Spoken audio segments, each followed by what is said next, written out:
Here's the thing nobody's telling you about 2026. If you're thinking about starting an e-commerce business, this might be the best window you'll ever get.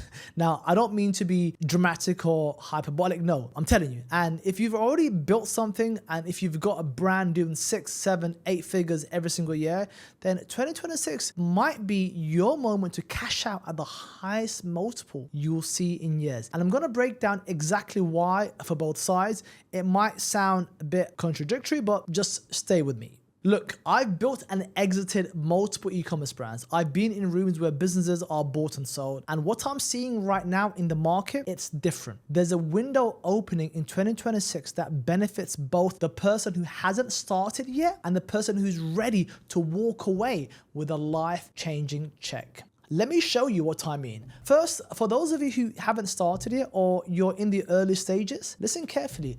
Global e-commerce is projected to hit 6.88 trillion in 2026. Trillion with a T. 1 in every £5 or dollars spent in retail now happens online, and that number keeps climbing. And here's what that means for you. The pie is enormous and it's still growing. You're not late to the game. You're actually right on time. Now, here's what's changed. 5 years ago, starting an e-commerce business required serious capital. You needed developers, designers, warehousing, the works. If you were building your own brand on Shopify, with Amazon, it was totally different. Today, you can launch a professional storefront in a weekend using AI. The barrier to entry has never been lower. You can start small, test fast, and scale what works. But here's the real game changer for beginners in 2026, social commerce. 1 in 4 shoppers now buys directly through social media, through TikTok, Instagram, Facebook, YouTube. These aren't just marketing channels anymore, they are storefronts. A single viral video can build a brand overnight. I've seen that happen.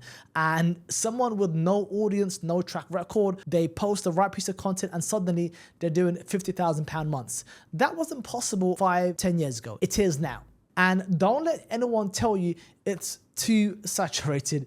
There are still countless niches waiting to be served. Sustainability products, health and wellness, personalized goods, specific hobby communities. I'm still launching new brands almost every single year. And by 2030, over 4 billion people, that's like half the entire world's population, will be shopping online. Markets in Southeast Asia, Latin America, they'll see double-digit growth. Your customer base isn't just your city or your country, it's the whole world. The opportunities are there, you just have to move. Now, for those of you who've already built something, let's talk about the other side of this, because 2026 isn't just good for starting. It might be the best exit window we've seen in years. E-commerce M&A activity surged almost 17% in 2025. Strategic buyers, the big companies looking to acquire, increased their deal volume by nearly 27%. What does that mean for you? Well, buyers are hungry, they've got capital, they're liquid, and they're actively looking for businesses like yours. And after the crazy pandemic boom and the correction that followed, valuations have settled into predictable ranges. Quality e-commerce brands are commanding sometimes up to 5x EBITDA on average, but you're probably looking at 3 to 4x. And strong brands in those really hot categories like pet and wellness sometimes fetch up to 6 to 7x, which is very, very premium, but it does happen. Buyers are paying premiums for businesses with proven retention, healthy margins, solid supply chains, their own first-party customer data. If that's you, then 2026 is your moment. The last few years were brutal after COVID. Supply chain chaos, raising ad costs, tariffs, inflations. But if you survived that, if you adapted, optimized, diversified your suppliers, your business is now battle tested, it's lean, it's resilient. That's exactly what buyers want. A turnkey operation they can plug into their portfolio without headaches. You've done the hard work, man. Now you can just get paid for it. And the aggregator wave from 2021, that was just the beginning. Now you've got established retailers, private equity firms, strategic acquirers. They're all shopping for e-commerce brands. They've realized it's faster to buy a winning brand than build one from scratch. If you've built something with a loyal customer base, with a real brand identity, there's probably a bigger company right now that would pay you handsomely to own it. Now, market analysts, who I hate to quote, but I'm going to quote them now, are calling 2026 and 2027 banner years for e-commerce exits. A lot of founders who held off during the uncertainty of the last 2 years are now preparing to sell. The conditions are aligned. Eager buyers, stable valuations, positive outlook for the sector. Waiting too long means risking changes in consumer trends, new competition, market shifts that could hurt your growth rate and your multiple.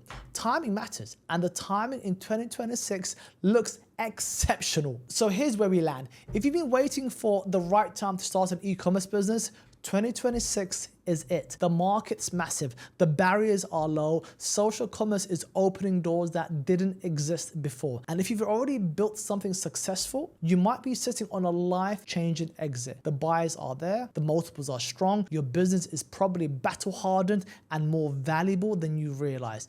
Either way, 2026 rewards action. The worst thing you can do, whether you're starting or selling, is wait, because opportunities like this don't announce themselves. They open quietly, and the people who move first capture them. So which side are you building, or are you ready to cash out? Either way, make 2026 count. Take care. Peace.